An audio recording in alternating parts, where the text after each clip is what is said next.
Olá, meu amado irmão, que a graça e a paz do Senhor Jesus esteja aí sobre a tua vida. É uma imensa alegria estar aqui com você novamente, dando continuidade a esse nosso curso de formação de líderes de pequenos grupos. Hoje nós vamos trabalhar a lição número 3, que fala sobre a igreja e o pequeno grupo.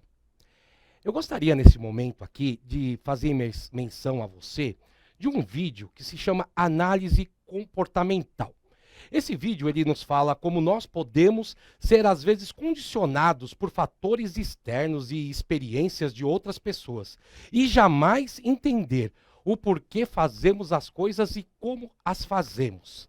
A ideia desse vídeo, eles nos mostra que um grupo de cientistas, eles colocaram ali 5 macacos numa jaula, e no centro colocaram uma escada, e sobre essa escada, em cima dessa escada, um cacho de bananas.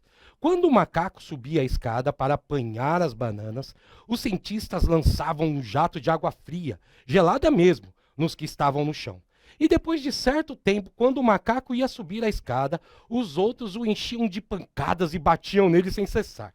Passado mais algum tempo, nenhum macaco tentava subir mais a escada. Apesar de ser tentadora a visão da fruta predileta que vislumbra ali com abundância tão próxima dos seus olhos.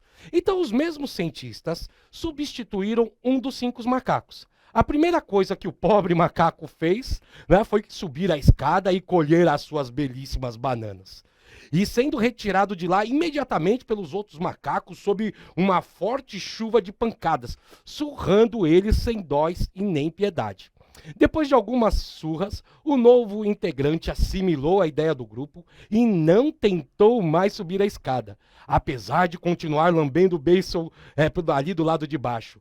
Assim, um segundo, um terceiro, um quarto e um quinto macaco foi substituído dentro ali daquela jaula. E o fato foi se repetindo.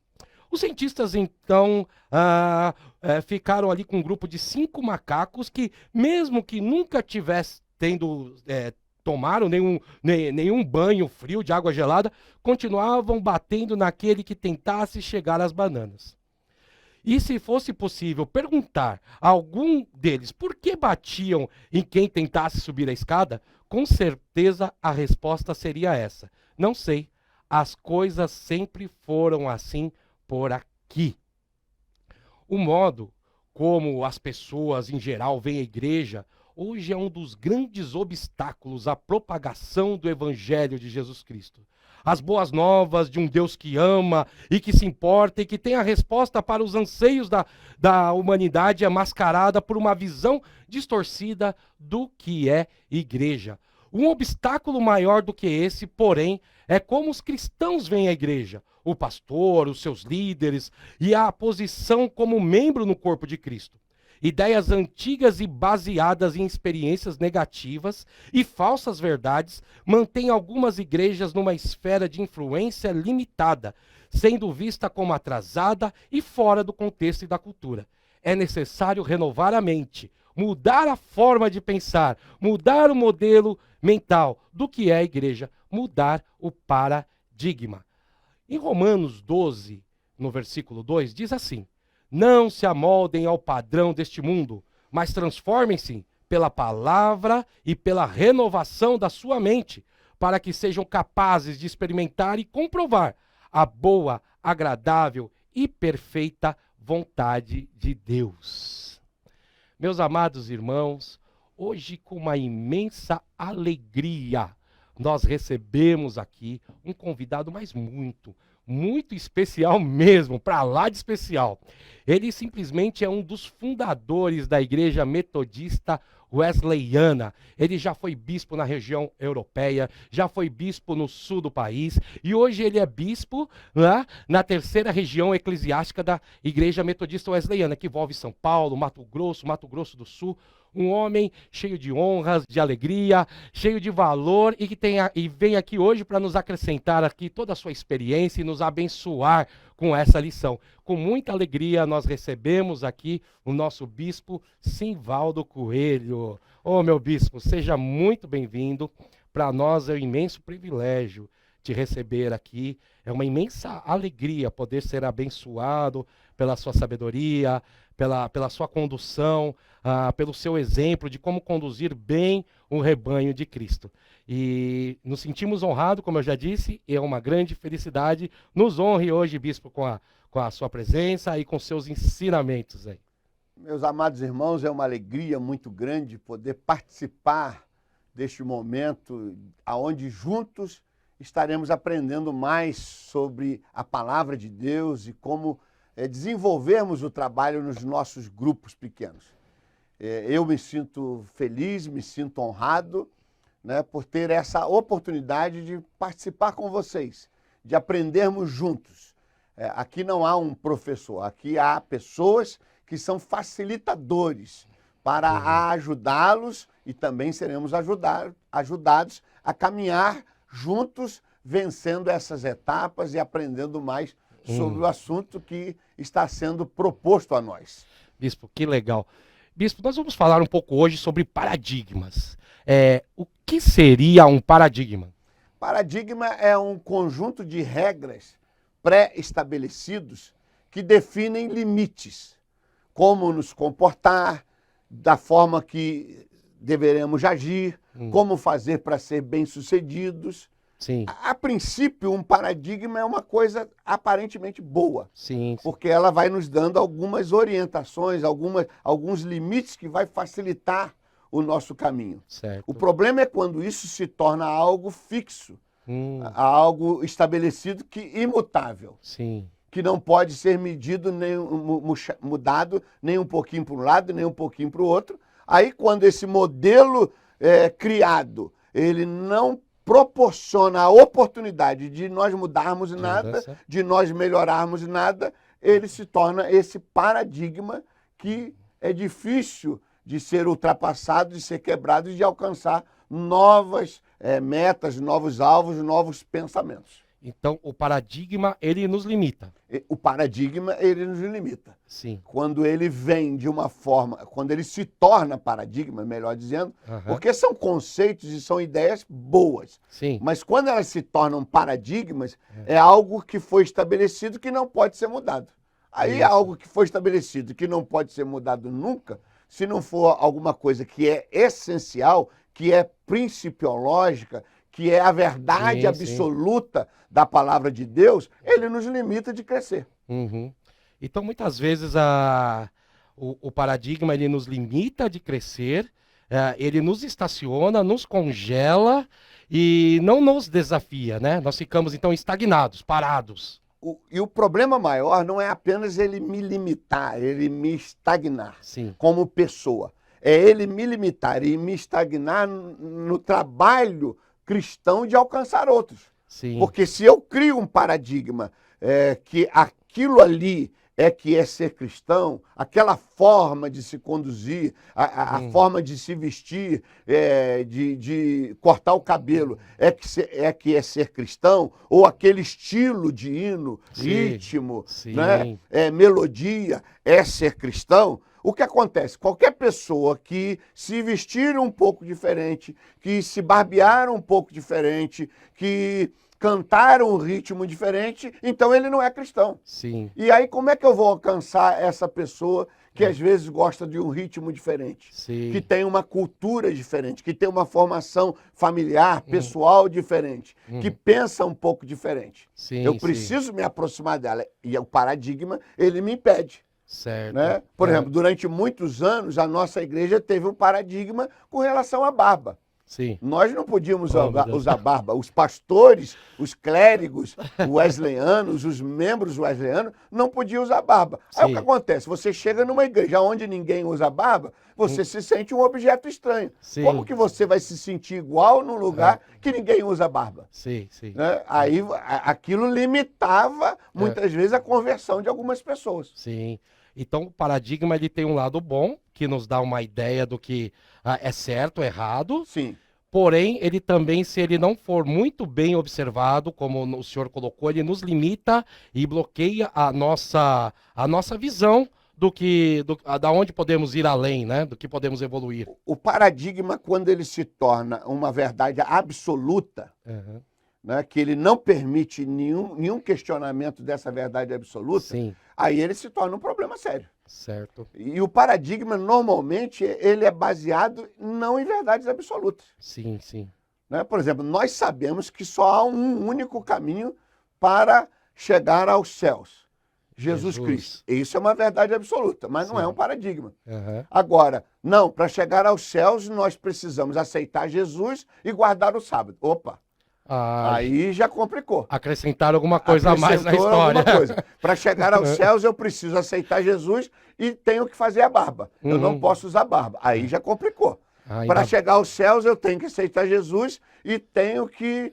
Não posso usar calça comprida, falando-se a respeito do sexo feminino. Sim, sim. Né? Eu só posso usar saia. Aí já complicou. Sim, sim. Aí Entendi. nós criamos um paradigma, porque isso não é uma verdade absoluta. Nós não vamos encontrar na palavra de Deus em nenhum lugar, literalmente, ou como essência de vida cristã, nenhuma afirmação sobre isso que nós acabamos de citar. Entendi. Aí não. Aí complicou. São as coisas que são adicionadas, São adicionadas. Na verdade, né? Por causa das nossas interpretações Sim, pessoais. sim, sim. Até mesmo porque muitas vezes Deus falou comigo algo. É. Deus cobrou de mim algo. Uhum. Mas ele cobrou para mim, ele falou comigo. Sim. Era algo que eu precisava ter uma transformação naquilo. Aí eu crio um paradigma que aquilo é para todos. Sim, sim, sim. Né? Sim. Vamos dar um exemplo. A pessoa, ele era um fanático por esporte. E aí esse fanatismo por esporte impede a ele de ir a adorar a Deus. Sim. Ele gasta mais dinheiro com a prática esportiva do que com a família. Sim. Ele gasta mais dinheiro com jogos do que para servir a Deus e alcançar pessoas. E aí aquilo atrapalha a vida cristã dele. Certo. Atrapalha o relacionamento familiar. Atrapalha de ele ir no culto porque o time dele está jogando, está no jogo de futebol. Então, Sim. aí Deus vai trabalhando com ele, acontece isso, Certo. Deus trabalha com ele, cobra dele, e aí ele abandona aquela prática, ele se converte, ele muda de rumo naquela prática, se torna um cristão equilibrado. Aí ele acha que como Deus cobrou dele, agora todo mundo Sim. tem que ser cobrado. Mas as outras pessoas não são cobradas porque aquilo não era essencial para elas. Certo. Agora, para ele era, por isso ele foi cobrado. Sim, sim. Ele não tinha equilíbrio, ele não sabia o que era essencial. Serviu só pra Serviu para ele. Mas não- aí ele cria, então, o quê? Um paradigma. Ah, Ele cria uma lei para todo mundo. sim, sim, sim. Né? E a partir daí aí complica. Então, é dessa forma que o paradigma é formado, é criado, né? É uma das formas. A outra forma seria, por exemplo, a cultura. Sim. Eu fui criado num tempo que a igreja, nós não usávamos bermuda. Sim. Né? Nós, os homens, da década de 60, a gente não usava bermuda. Andar sem camisa de jeito nenhum. Até hoje eu não consigo andar sem camisa nem dentro de casa. Sim, Com a sim. minha esposa só, por causa da cultura. Né? Nós, durante um tempo não se podia jogar bola. Sim. A Ah, bola eu era lembro, o lembro. ovo do Isso eu diabo. lembro. Né? Até a gente brinca. Ó. Jesus falou, tira a bola, né? Tira a trave. Jesus falou, tira a trave. Jesus falou, lança a rede no mar. Jesus falou, o juiz é iníquo. E Jesus falou, para a bola. Para. Quer dizer, a gente até brincava com isso, né? É até base bíblica. Tem até base bíblica. Quer dizer, certo. o meu avô correu atrás da gente muitas vezes porque nós estávamos jogando bola. Sim, sim. Quer dizer, Meu Deus. aí muitos que são dessa época criaram uma cultura que isso é algo que não é conveniente ao cristão, ou mesmo que é pecado, e a partir dali ninguém pode fazer. Entendi. Agora, qual é o problema? O problema não é jogar bola, o problema não é assistir uma partida esportiva. Sim. O problema não está na roupa, o problema está na motivação do coração. Na motivação do coração. Se aquilo, Jesus disse, a palavra de Deus diz, aonde está o teu tesouro, aí está o teu coração. Se aquilo se torna o meu tesouro, Sim. aí é um problema. Sim. Agora, se o meu tesouro é Cristo, se eu amo a Cristo de todo o coração, em espírito e em verdade, né, com todas as forças, com todo o meu entendimento, com todas as minhas emoções, e eu jamais coloco outra coisa em primeiro lugar, eu até posso fazê-las. É claro, existem algumas coisas que não são convenientes ao cristão.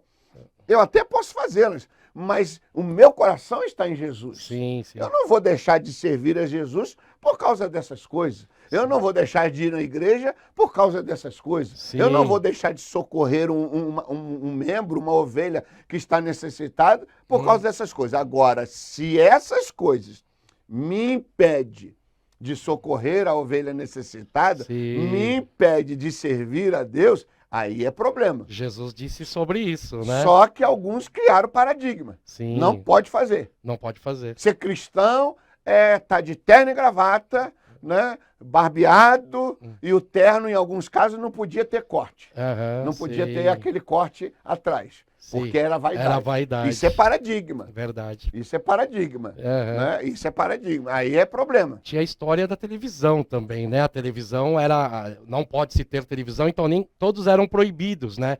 E nós vemos hoje que a televisão é um excelente meio de comunicação. Então, nós temos que nos policiar do que nós assistimos, né? Do que nós observamos, mas também não precisamos abrir mão do meio de comunicação. Na verdade, na igreja evangélica, como eu sou criado na igreja e desde pequeno e já tenho uma idade razoável, apesar de eu não me considerar velho, mas tenho já um pouquinho mais de meio século, né? E também sou estudioso disso. Quando o rádio chegou e as igrejas começaram a usar o rádio, não podia. Sim. Aí depois isso caiu no esquecimento. Uhum. Aí quando veio a televisão, não pode. Aí depois caiu no no esquecimento. Aí quando chega as redes de mídias, não pode. Aí depois cai no esquecimento. Sempre algo novo, diferente do nosso costume, diferente daquilo que nós aprendemos no início, se torna um paradigma no sentido que não pode. Sim. Até que a barreira é quebrada. Sim. Aí quando a barreira é quebrada, começa a se aceitar com naturalidade aquilo. Agora, é lógico, tanto o rádio, como a televisão, como a internet, como as mídias sociais, o WhatsApp, telefone, qualquer coisa.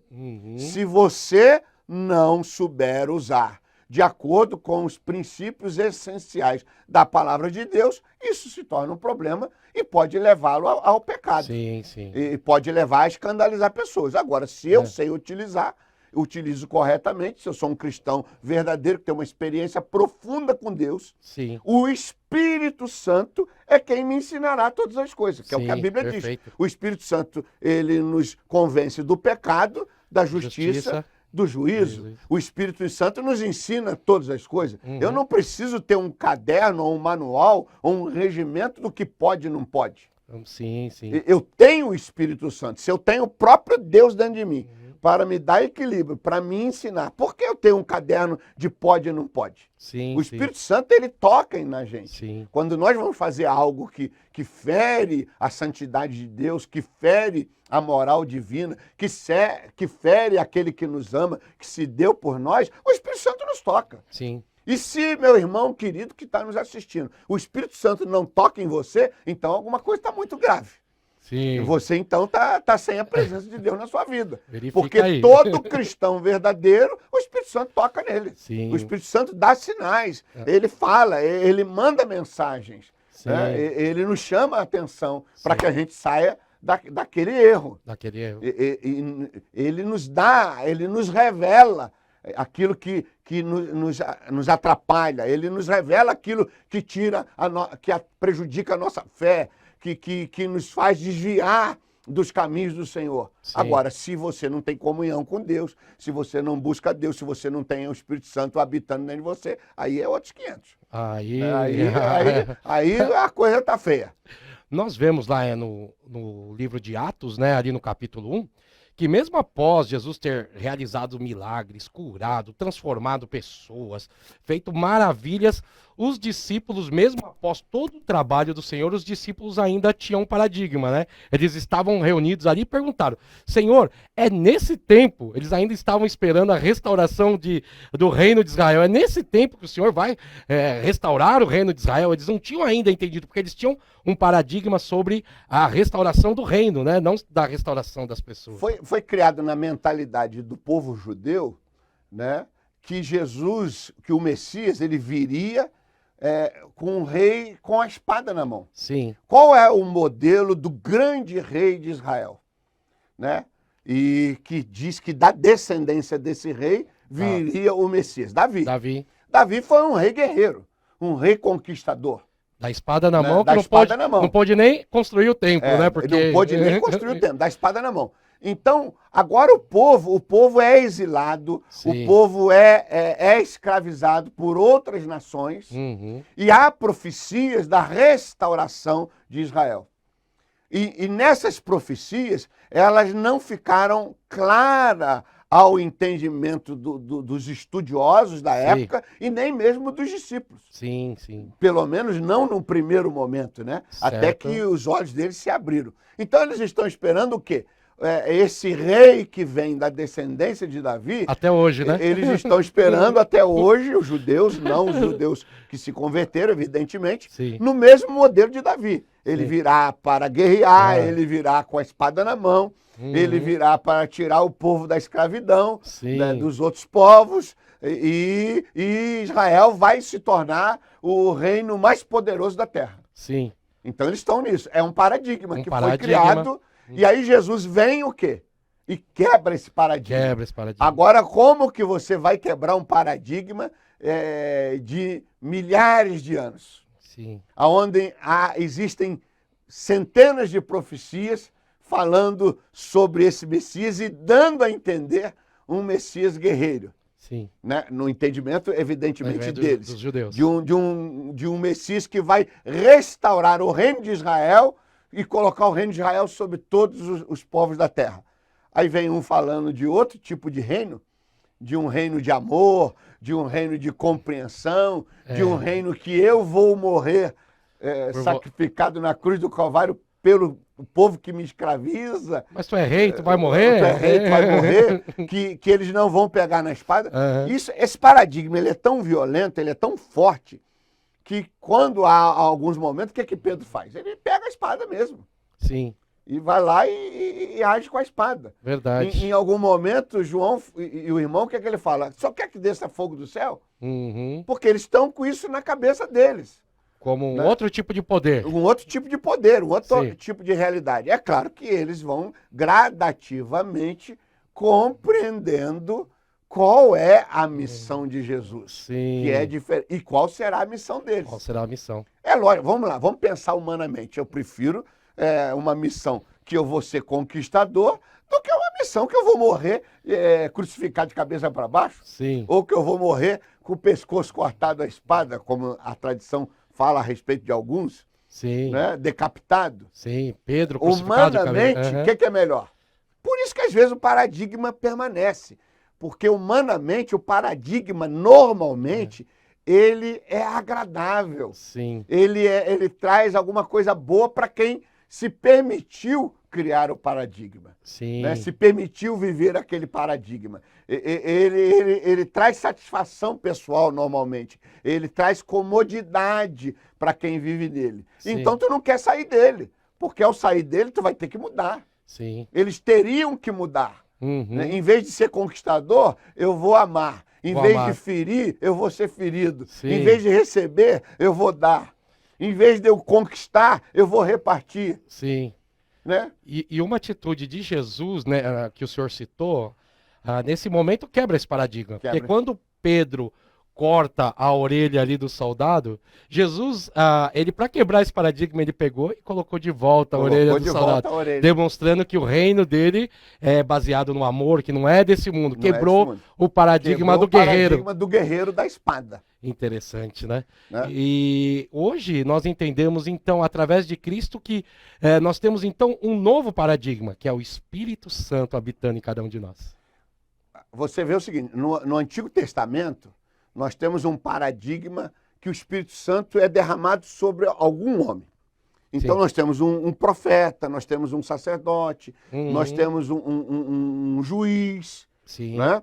E aquele camarada que tem o Espírito Santo, e temos o exemplo, Elias, Eliseu, Gideão, Samuel, né? O próprio rei Davi. Ele, na função de rei, ou na função de sacerdote, ou na função de juiz, algumas vezes exercendo mais de uma das funções, sacerdote, rei, juiz, etc. Tal, ele tem o Espírito Santo e ele tem toda a revelação. Certo. Deus fala com ele, como Deus fez com Moisés, e Moisés fala ao povo. No Novo Testamento, o que Jesus falou? Opa, calma aí. Ó, eu estou indo para o Pai, não estarei mais convosco, mas pode ficar tranquilo. Eu vos enviarei o Espírito Santo da parte do meu Pai, que estará convosco todos os dias, e ele será derramado sobre toda a carne. Sim. Na crucificação de Cristo, quando Cristo morre, o que acontece? O que a Bíblia faz questão de frisar? O véu do templo se rasga de alto a baixo. Quebrou o paradigma. O que o véu representava? Representava o lugar santíssimo, onde somente o sumo sacerdote poderia entrar uma vez por ano ali para sacrificar por ele e pelo povo. Sim. Agora o véu rasga, ou seja, aonde é o lugar santíssimo? Sim, cada um de nós. O Espírito Santo vem, é derramado sobre toda a carne. Cada um de nós que recebe o Espírito Santo de Deus se torna o lugar santíssimo. Sim. Agora, aquele Antigo Testamento, o paradigma do Velho Testamento, da velha aliança, que Deus usa somente um homem, agora todos os homens se tornam sacerdócio universal dos crentes e são usados por Deus. Sim. Claro, nós não desmerecemos o papel do pastor, não desmerecemos o papel das autoridades eclesiásticas, não é nada disso. Mas Deus, ele derrama o Espírito sobre todo o corpo de Cristo, e o apóstolo Paulo deixa isso bem claro, para que através dos dons e ministérios que é distribuído no corpo de Cristo, a igreja seja edificada. Ó, meu querido, eu tenho que chegar em todo o culto, ter a palavra de revelação, ter a palavra profética, ter a palavra de Deus, ter o dom para curar, para resolver problema, sabedoria, em todo o culto, então eu virei Deus. Sim. Vão me endeusar. Agora, eu preciso das outras pessoas, dos outros irmãos, porque um tem uma palavra de sabedoria, um tem uma palavra de revelação, um tem um cântico espiritual, um fala em língua estranha, o outro interpreta a língua, o outro tem o dom de distribuição, de misericórdia, de distribuir alimento, o outro tem dom de governo, o outro tem dom de liderança, o outro é administrador, o outro socorro. Sim. E quem é que opera tudo em todos? O Espírito Santo. Esta é a nova igreja, é a nova aliança. Maravilha. É o novo corpo, onde todos os membros têm dons e habilidades espirituais, naturais, e que foram adquiridas, que Deus vai utilizar para quê? Para alimentar e para edificar a igreja. Que bênção. Quando nós compreendemos isso, fica muito mais fácil. Então, quer dizer, o senhor colocou antes, nós tínhamos o sacerdote, o profeta, o rei, o juiz, e tínhamos o templo. Aí o véu se rasgou, e o apóstolo Paulo diz agora que nós somos o templo do Espírito Santo. Quebrou-se o paradigma. Que maravilha, bispo. Aí os irmãos têm que entender, aqueles que nos acompanham, que estão conosco estudando, que se o véu não rasga, o Espírito Santo não vem a nós. Não vem a nós. Sim. E quando nós não entendemos essa quebra de paradigma e ficamos pensando na antiga aliança, nós estamos negando a obra salvífica de Jesus Cristo e estamos negando a obra do Espírito Santo. Bloqueamos o agir. Bloqueamos o agir de Deus, que outrora era só com um, agora ele manda para todos e nós dizemos, não, continua com um. Sim. Não, continua só com um. Ou seja, nós rejeitamos a obra do Espírito Santo. E a Bíblia fala sobre o pecado contra o Espírito Santo. A blasfêmia. Né? Que é rejeitar. Sim. Rejeitar a obra do Espírito Santo. Entendi. Quer dizer, eu rejeito a obra do Espírito Santo. Quando eu não aceito a obra do Espírito Santo na minha vida, quando eu não aceito o Espírito Santo na minha vida, quando eu não recebo o Espírito Santo na minha vida, quando eu não abro o meu coração e não dou lugar ao Espírito Santo na minha vida, eu estou rejeitando o Espírito Santo. Sim, sim. Então é gravíssimo isso. Né?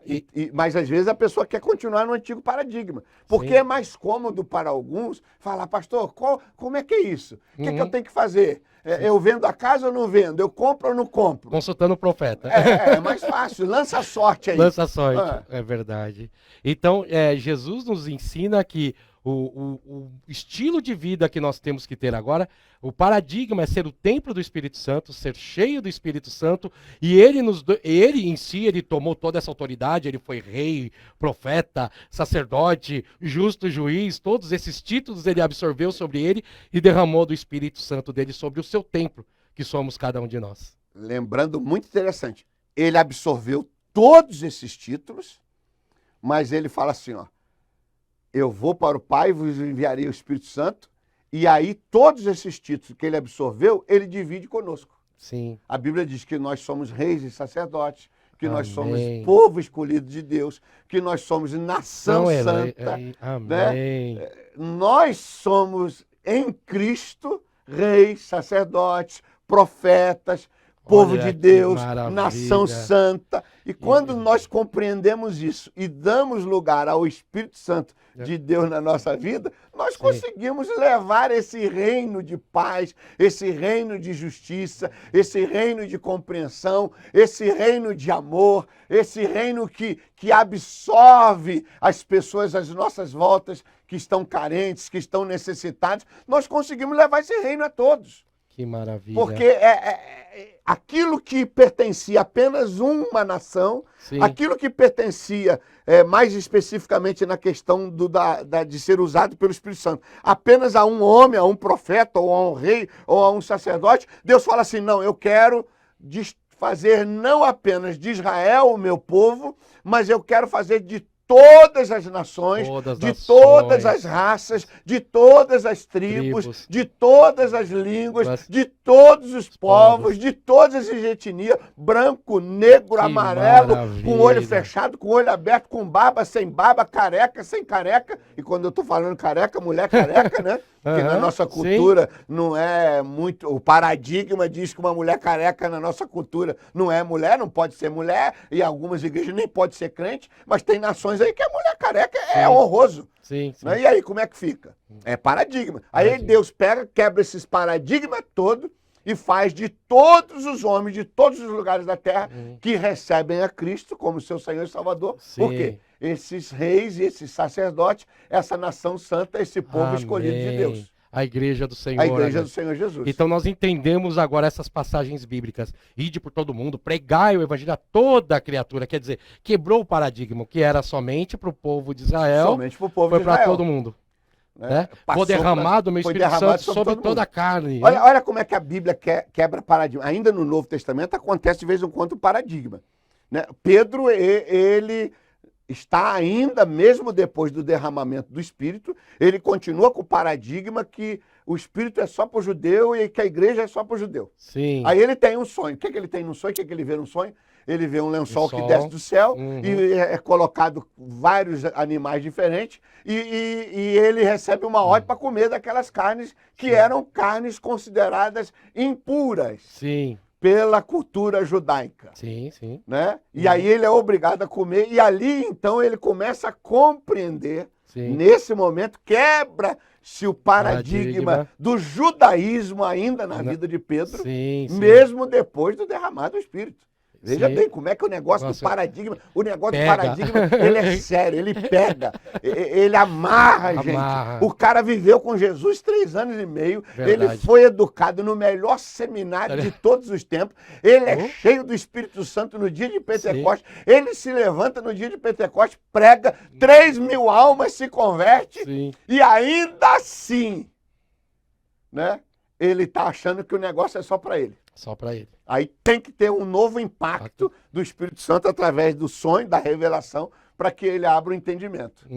Aí ele finalmente, então, abre o entendimento e começa a aceitar a pregação aos gentios e que o Espírito Santo também veio para os gentios e começa a aceitar a igreja junto aos gentios. E aí o Senhor levanta também Saulo, né, que se transforma no Paulo, né, que é intitulado como o apóstolo dos gentios, levando o evangelho a toda aquela região ali que ele poderia alcançar. Né? Mas vamos pensar sobre isso. Se Pedro não muda o paradigma dele, não quebra o paradigma. Trava ali. Travou ali. Ia ter 2 igrejas. Seríamos a igreja dos judeus e a igreja dos gentios. Seria apenas uma religião hoje o cristianismo. Ia quebrar todo o princípio e todo aquilo que a obra para a qual Jesus veio. Que é ter uma igreja judaica, cristã judaica e uma igreja gentia. Sim. Quer dizer... Bispo, mas dentro do contexto que nós vivemos hoje, dentro da igreja, os cristãos, as pessoas têm alguns paradigmas em relação a crente, a igreja, a cristão. Como que as pessoas veem hoje alguns paradigmas foram criados também aí no mundo, né? Referente aos cristãos e à igreja. O que acontece? Alguns paradigmas foram criados, mas nós não podemos deixar de assumir a nossa culpa. Sim. Quando eu me refiro a isso, eu estou falando assumir a culpa, não a culpa individual, Sim. pessoal, mas a culpa da igreja cristã. Certo. Por quê? Porque alguns paradigmas foram criados pelo nosso mau testemunho. Sim. Pelo comportamento errado, né? Pelo comportamento errado, pelo comportamento que fere as sagradas escrituras dos cristãos ou dos crentes.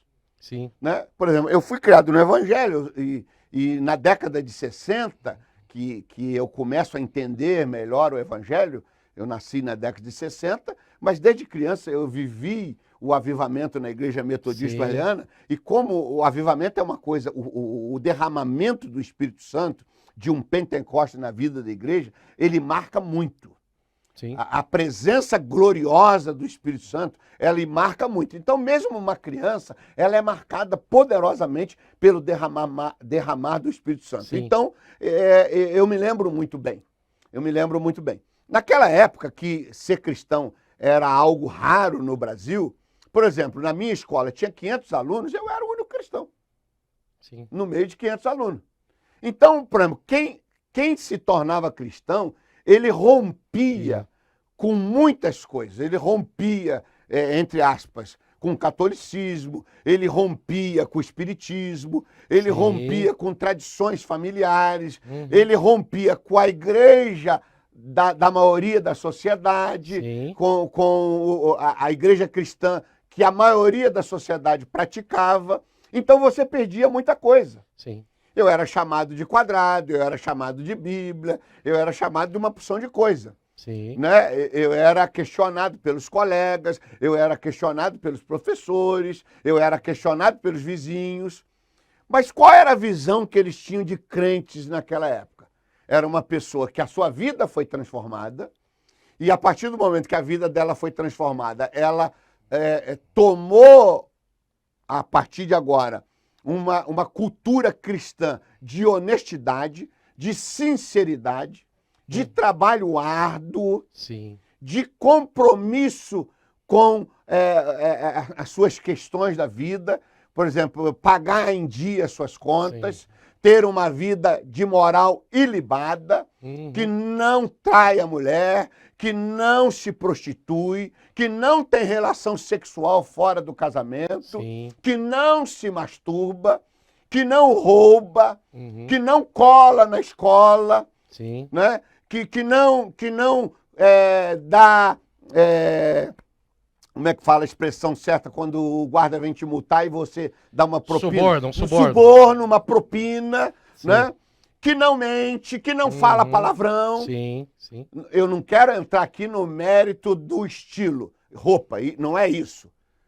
Eu estou falando de essência. A essência de um cristão na década de 60, início de 70, era um homem, uma mulher de moral ilibada, trabalhador, que chega na hora, que não falsifica atestado médico, né, que não rouba, que não suborna, que paga suas contas em dia. Então as pessoas, quando pensavam num cristão evangélico, ele pensava numa pessoa de alto nível moral, conduta ética, comportamento, né, que não visa a riqueza.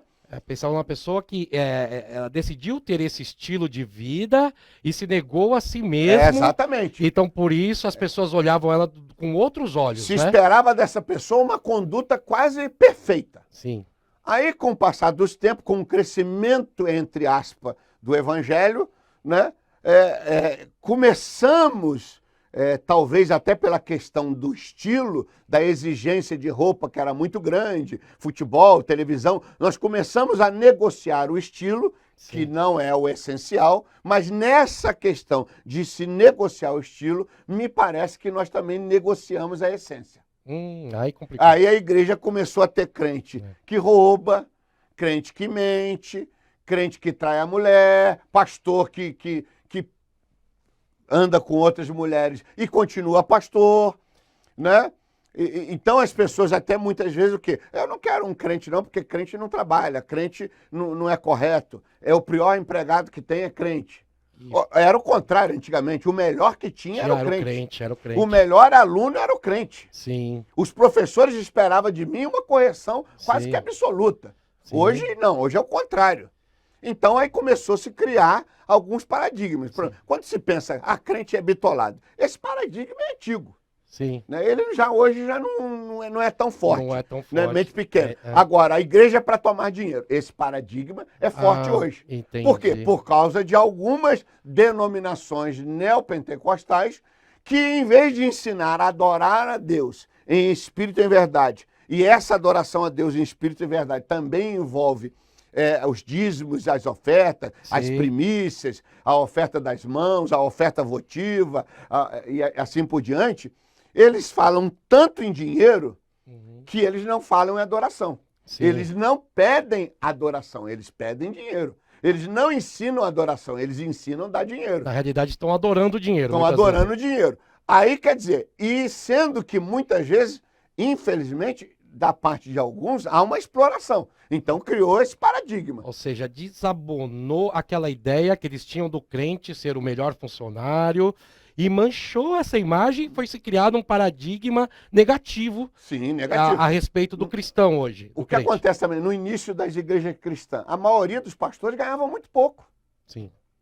Hoje, com o negócio, o advento da teologia da prosperidade, não que ela não exista biblicamente, mas meia torcida por alguns, distorcida, que é rompido com princípios bíblicos absolutos, fazendo algumas interpretações errôneas, aí alguns pastores ficaram riquíssimos. Sim. Quer dizer, me mostra na Bíblia aonde Jesus foi enterrado. Num túmulo emprestado. Sim. A cruz não era dele. Sim. Né? Os lençóis que colocaram não era dele. Quando ele teve lá uma mulher que veio lavar os seus pés, as lágrimas que lavaram os pés não era dele. Sim. Quando ungiram ele com aqueles perfumes, não era dele. No tanto que até brigaram com ela, você vai gastar esse perfume. Quando ele ia fazer uma festa, um almoço, um jantar, sempre... Estava na casa de alguém. Era na casa de alguém. Era na casa de alguém. Quer dizer, Jesus viveu uma vida simples. Sim. Ele sendo rei, ele sendo senhor, ele tendo toda a glória, ele viveu uma vida simples. O reino de Jesus e o nosso reino não é desse mundo. Não é desse mundo. Eu estou pregando aqui a cultura, a religiosidade de São Francisco, de abrir mão de tudo. Não estou pregando isso. Mas veja bem, o meu coração não pode estar nessas coisas. Isso criou um paradigma, Sim. que a igreja quer explorar o pessoal. Aí muitas vezes, quando nós vamos nos identificar numa loja, em algum lugar, e as pessoas perguntam o que nós fazemos, né? E a gente se revela, alguns olham pra gente assim, aí você diz, não, eu sou crente, mas a minha igreja é assim. Eu vivo assim. A gente se justifica. Se justifica, tem que explicar. Tem que explicar. Não sou crente dessas igrejas daí da mídia. Não, inclusive, quando algumas pessoas sabem qual é a ajuda de custo que os pastores wesleyanos normalmente têm, até de outras igrejas, sim. Mas vocês ganham muito pouco. Uhum. Porque em alguns lugares aí, o pastor é dono da igreja. Sim. Né? Então ele faz o salário dele. Então foi criando esses paradigmas ali. Né? Que a igreja pede dinheiro, que a igreja é mente obtusa. Esse mente obtusa é porque no início nós tínhamos muitas pessoas simples. Hoje não, hoje nós temos doutores, nós temos mestrados, nós temos pessoas de alto nível na igreja. Não tem mais só aquele povo simples. Que não há nenhum demérito no povo simples. Né? Até muitas vezes o povo mais simples que é o povo que também busca mais ao Senhor. E o próprio Senhor Jesus disse, eu não vim por são. Sim. Eu não vim para os ricos, eu não vim para os doutores, eu vim para os enfermos, eu vim para os pobres e necessitados. Então, não deixa de ser bíblico, né? Ou seja, colocaram um adjetivo na pessoa, no cristão. Cristão tem que ser rico, ou cristão tem que ser pobre, também formar um paradigma. Tanto não é isso. Ser rico como ser pobre é paradigma. Sim. Tanto o ter mente obtusa como não ter é paradigma. Sim. Porque nós podemos ter cristão de todo tipo. Uhum. Né? Jesus veio para todos. Sim. Ele não veio só para alguns. Por que que nós vamos criar uma igreja só com um tipo de cristão? Certo. Pastor, bispo, dentro da igreja também, eu sei que existem alguns paradigmas, né, prosseguindo nesse nosso tema aqui.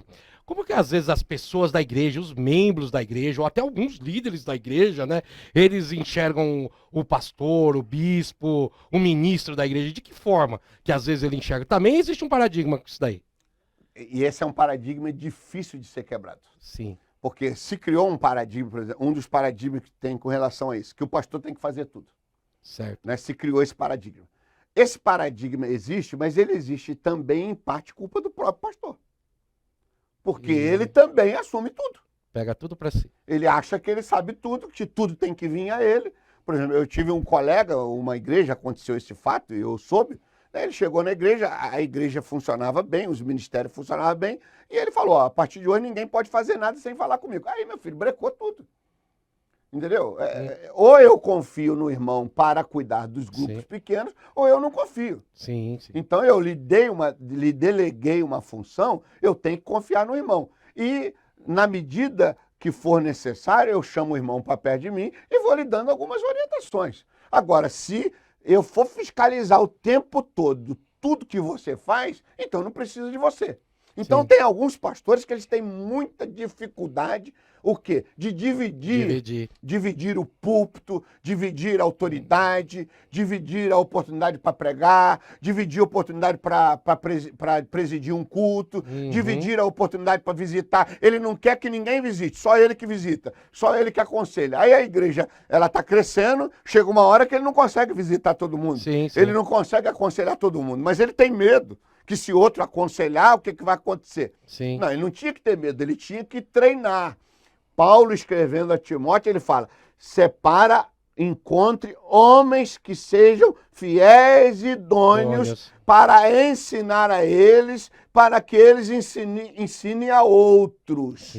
Né? E coloca à frente da igreja. Então, o papel de um bom pastor não é ser um faz-tudo, é ser um camarada que administra os dons e talentos que Deus colocou na igreja através da sua multiforme graça e fazer esses dons e talentos que tem em várias pessoas funcionar o corpo de Cristo. Né? Por exemplo, o dedo mindinho pode parecer que ele não tem muita utilidade, mas quando você pensa no Lula, você é estranho ele não ter um dedo. Né? Então, veja bem, ele está aqui por uma razão. A unha está aqui por uma razão. O nariz está aqui por uma razão. Algumas pessoas na igreja, elas são esses elementos do corpo, eles são os órgãos. Somos o corpo. E até a Bíblia diz, aqueles que são os piores têm mais honra. Então, veja bem, o pastor tem que parar esse paradigma do pastor faz tudo. Em parte é culpa do próprio pastor, porque ele também não abre espaço para os dons e talentos. Aí a igreja acostumou com o pastor faz tudo. Ela acostumou tudo e é o pastor. Aí o que acontece? Ela também não quer sair do seu comodismo. É mais cômodo para o membro chegar no culto, sentar, assistir o culto, recebe o jantar ou o almoço no restaurante dominical e vai embora. E eu aplaquei o meu sentimento de religiosidade, de cristianismo. Recebeu. Pronto, já fiz o que tinha que fazer. Mas não é para isso que nós fomos chamados. Nós fomos chamados para fazermos discípulos de todas as nações. Não é o pastor que foi chamado para fazer discípulos. Todo o corpo de Cristo foi chamado para fazer discípulo de todas as nações. Amém. Aí a gente, não, é o pastor que tem que orar, é o pastor que tem que pregar, é o pastor que tem que visitar, é o pastor que tem que construir, é o pastor que tem que cavar, é o pastor que tem que ofertar. Aí a igreja breca, ela trava, porque quebra princípios bíblicos, quebra o princípio do Novo Testamento, do Novo Testamento, o corpo se edificar. E aí o pastor morre. Vai ver que é por isso que tem alguns pastores que andam morrendo aí. Né? Porque o que acontece? De exaustão, né? De exaustão. E aí a igreja... E aí, se ele faz tudo, quem faz tudo... Sabe o que eu aprendi na minha vida? Quem faz tudo não faz nada bem. Todas as profissões Claro que nós não estamos comparando ao ministério, é um chamado, é uma vocação, Sim. mas todas as profissões existem especialistas. Especialistas. Você faz o trabalho, a faculdade geral, Sim. e depois você se especializa. Então, por exemplo, o advogado, ele faz o direito e depois ele se especializa na área familiar, Criminal. ou tribunal, ou tributária, Sim. ou na área civil, né? Ele vai se especializando. O engenheiro, ele faz engenharia, depois ele se especializa. Há o engenheiro que trabalha só com fundação, há o engenheiro que é civil, há o engenheiro que é da parte de cálculo estrutural, Sim, né? Há o sim. engenheiro elétrico, há o engenheiro de som. Então, veja bem, o ministério pastoral é igual. Sim, sim.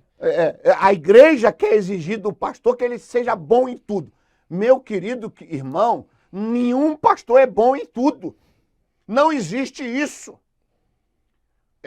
Cada um de nós temos um dom. Eu vou me especializar no meu dom. Sim. E naquilo que não é meu dom, eu tenho que pelo menos tirar nota 7 para passar de ano, Sim. certo? Porque o mínimo que se pede hoje é 7. Mas eu vou agregar ao meu ministério, agregar à igreja que eu pastoreio, pessoas, sejam pastores ou sejam membros do corpo, mas que têm o dom, eu vou agregar eles para me auxiliar no meu ministério, para me completar. Sim, sim. Para mim, eu não toco instrumento, como é que eu vou fazer?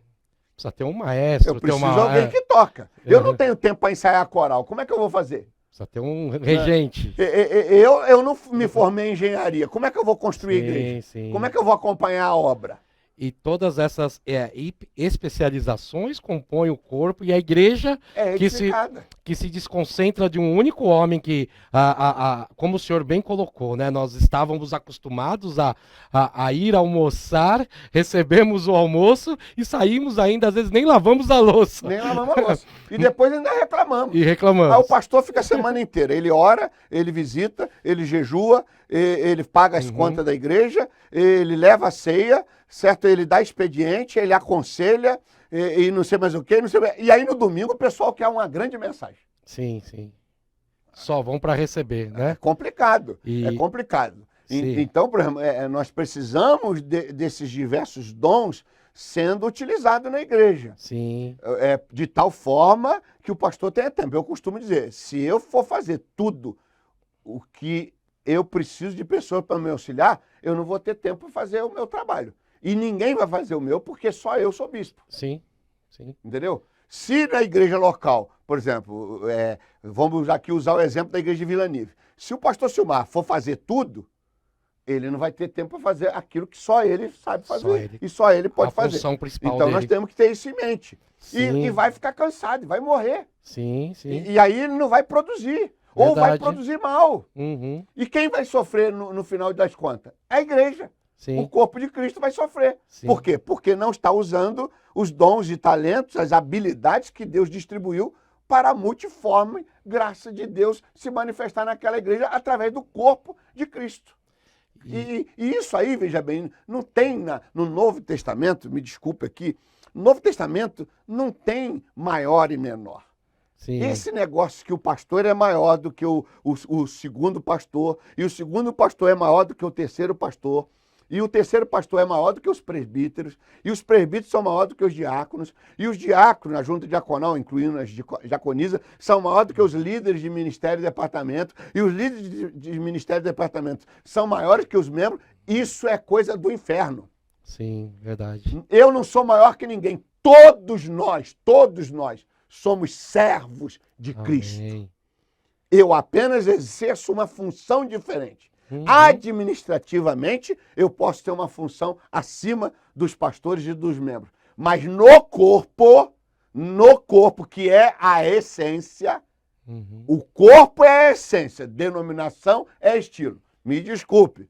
Corpo de Cristo é essência. Denominação é a forma como o corpo de Cristo vai agir naquele agrupamento de pessoas. É a roupa. É a roupa. Na denominação, eu tenho uma função episcopal que, teoricamente, está acima de outros. Sim. E o pastor tem sobre o outro, etc. No corpo de Cristo, todos somos servos. E Jesus disse, aquele que quer ser maior, O que vai fazer? Sirva. Seja o que sirva mais. Sim, Então, amém. isso é paradigma que tem que ser quebrado. Aí o cara cria uma carreira cristã. No clericalismo, cria uma carreira que primeiro tu é aspirante, depois tu é consagrado pastor, quem sabe vai a ministro, aí vai ocupar uma função, aí ele está querendo crescer, ser maior. E na igreja local, tu primeiro é um membro novo convertido, depois é um membro melhorzinho, depois vai liderar alguma coisinha, aí quem sabe vai ser diácono, e quem sabe quando chegar no ápice do leigo, do membro, a ovelha, ele vai virar um presbítero. E ainda se usa essa expressão, vai virar um presbítero. Ninguém vira presbítero. Aí, quando alguém nunca vai ao presbitério, ou quando alguém nunca vai a ministro, ele se sente ferido, machucado. Por quê? Porque se criou uma hierarquia de crescimento, que aquele é maior. Não é maior, são funções diferentes. Sim. Se acabar com os presbíteros, como é que a igreja trabalha? Sim. Mas se acabar com os diáconos, como é que a igreja trabalha? Cada um tem uma função. Verdade. E se os líderes de ministério e departamento não tiver, como é que a igreja funciona? E todas essas funções formam o corpo de Cristo, né? Forma o corpo de Cristo. A palavra também nos diz que nós não devemos apenas ser ouvintes, mas praticantes, participantes da palavra. Ou seja, nós não estamos apenas na igreja, onde nós nos reunimos apenas para ouvir, mas para participar, para praticar, para levar as boas novas às pessoas, para servir, trabalhar como ministros dessa... Então aí já quebra aquele paradigma que é apenas uma pessoa, Já né? quebrou. Já quebrou. E Jesus, lá em Mateus 9, a partir do verso 35, ali, diz que Jesus ele ia passando por todas as cidades, povoados, ele estava ali ensinando, olha aí, nas sinagogas, pregando as boas novas do reino e curando todas as enfermidades e doença. Mas um detalhe interessantíssimo, né, que vai além de todas essas obras. Quando ele olhou para as multidões, ele teve compaixão, porque elas estavam aflitas e desamparadas, como ovelhas sem pastor. Então ele disse ali aos seus discípulos, né, a colheita é grande, mas os trabalhadores são poucos, né? Pouca gente trabalha, é isso que nós estamos falando. Aqui vem uma compreensão errônea, às vezes, de alguns. Porque o texto, ao ser traduzido para a nossa língua, ele ficou pastor, Sim. O pessoal logo, paradigma, que tem que ser quebrado, vincula o quê?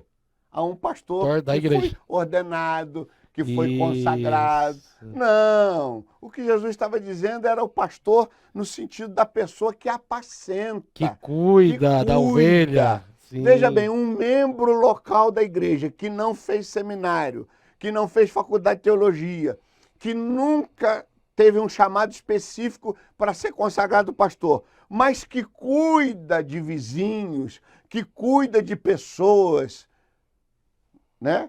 Levando a essas pessoas o amor de Cristo, é esse o pastor que Jesus está falando. Todos os meus irmãos queridos que vão, por exemplo, cuidar de um pequeno grupo, ou mesmo aqueles que não vão cuidar de um pequeno grupo, mas que vão fazer parte de um pequeno grupo e vão cuidar, de repente, de um vizinho carente, de um vizinho necessitado, vão levar uma palavra de apoio, vão levar uma oração de fé, de cura, de esperança, vão conduzi-los a Cristo. Isso é ser pastor. O que Jesus estava dizendo é o seguinte: tem muita ovelha precisando de alguém que cuide. De alguém que cuide. De alguém que olhe por elas, de alguém que as ame, de alguém que preocupe por elas. Elas estão prontas, né? Como a colheita está pronta, já cresceu, já frutificou, já está no ponto de ser colhido o trigo, ou de ser colhido a azeitona, ou a videira, né? Ser colhido as uvas, e comparando as pessoas, evidentemente, e eu não tenho quem faça isso. Não tenho trabalhadores. Está cheio de gente nos empregos, nas faculdades, nas escolas, na vizinhança, que estão aguardando uma palavra de esperança, que estão aguardando uma palavra de fé, que estão aguardando alguém que diga: eu vou orar por você, eu vou ler a palavra por você, eu vou levar a sua pessoa diante de Deus, Deus vai fazer um milagre, vai curar. Sim. Estão ali esperando alguém. Ah, pastor, no sentido cracho da palavra de consagrado suficiente para isso? Não é. Mas as ovelhas de Cristo têm também esse chamado, e é isso que Jesus está falando. Então tem que quebrar esse paradigma, que o pastor é só o pastor consagrado. Não, são membros que tem a capacidade de levar palavra de esperança, que levar palavra de fé, Amém. que levar palavra de socorro, que fazer uma oração. Pode ser simples que for. Se você falar, Jesus vai te abençoar, eu vou orar por você, já é suficiente. E a Bíblia diz, abre a tua boca, que eu vou te ensinar o que vai falar. Não se preocupe, eu vou colocar na sua boca o que você tem que falar. Quando nós abrimos a boca ou usamos, Deus faz. Amém. O Espírito Santo vai fazendo, vai embora. Amém. E olha aí, pessoal, o que Jesus disse lá em João, no capítulo 4, a partir do verso 24 aí.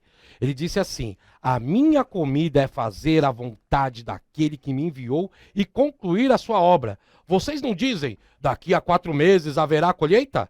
Eu lhes digo, abra os olhos e vejam os campos. Eles estão maduros para a colheita.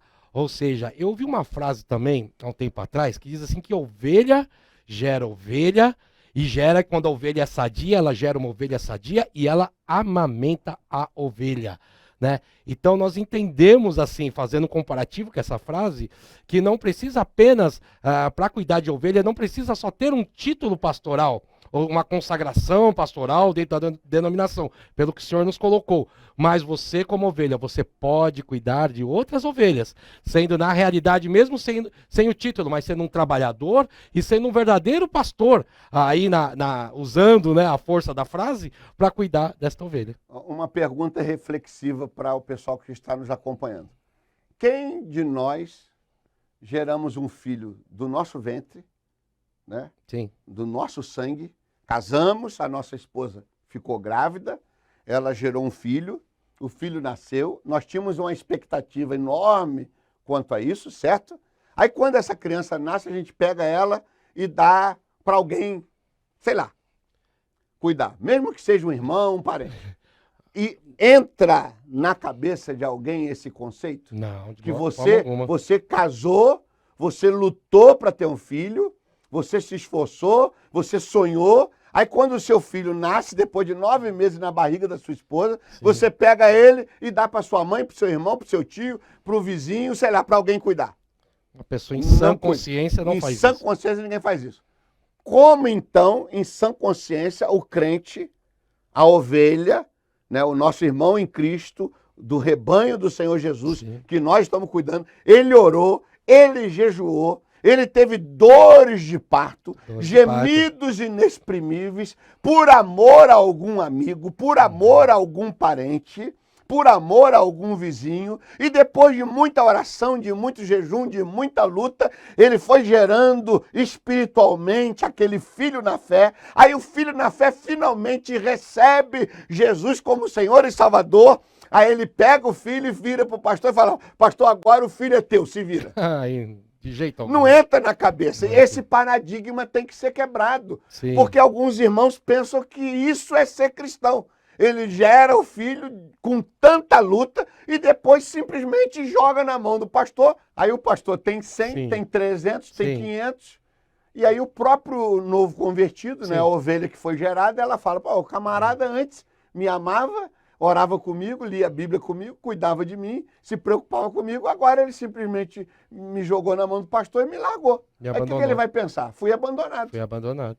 Então, às vezes, o pessoal tem essa atitude de luta para gerar a ovelha, para conquistar a ovelha, sim, e aí depois, quando gera, joga na mão do pastor, sim, e o pastor, sim, que se vire. Aí é complicado. Por isso que é importante nós prepararmos, formarmos um líder, né? Dar para ele todo o suporte, o entendimento do que é cuidar de ovelha, que não é apenas uma responsabilidade do pastor, titular da igreja, ou daquele que possui um título dentro da denominação, mas que cada um é um ministro, né? E o que eles têm que entender é o seguinte, parece que é difícil cuidar, que dá muito trabalho, mas o novo convertido, ele é igual esponja. Sim. Ele recebe tudo, ele absorve tudo. Então o novo convertido que realmente teve uma experiência com Deus, ele está muito aberto para aprender, ele está muito aberto para ouvir o pai na fé dele. Sim, sim. E essa pessoa é muito boa de cuidar. Ela dá pouco, normalmente ela dá menos trabalho. Sim, então sim. Não é tão difícil assim. Sim. Além do que, todos vocês vão receber uma unção especial de Deus para cuidar dos filhos. Amém. Veja bem, quando a gente gera filho, nós tínhamos gerado filho antes? Não. Não. Como é Sim. que era gerar? A dificuldade natural do aprendizado de cuidar do filho. Mas, por exemplo, o segundo já é mais fácil. Sim, verdade, já tem experiência. É prática. Sim, Então, sim. quando o pai gera e vai na prática, a coisa vai embora. Que bênção. Pessoal, eu vou deixar com vocês um pensamento aí do escritor Joel Comiskey. Ele diz o seguinte: as igrejas não fazem a colheita porque elas têm pequenos grupos. Elas fazem a colheita porque elas têm trabalhadores para a colheita. Igrejas que não têm plano para formar líderes planejam por omissão perder a colheita.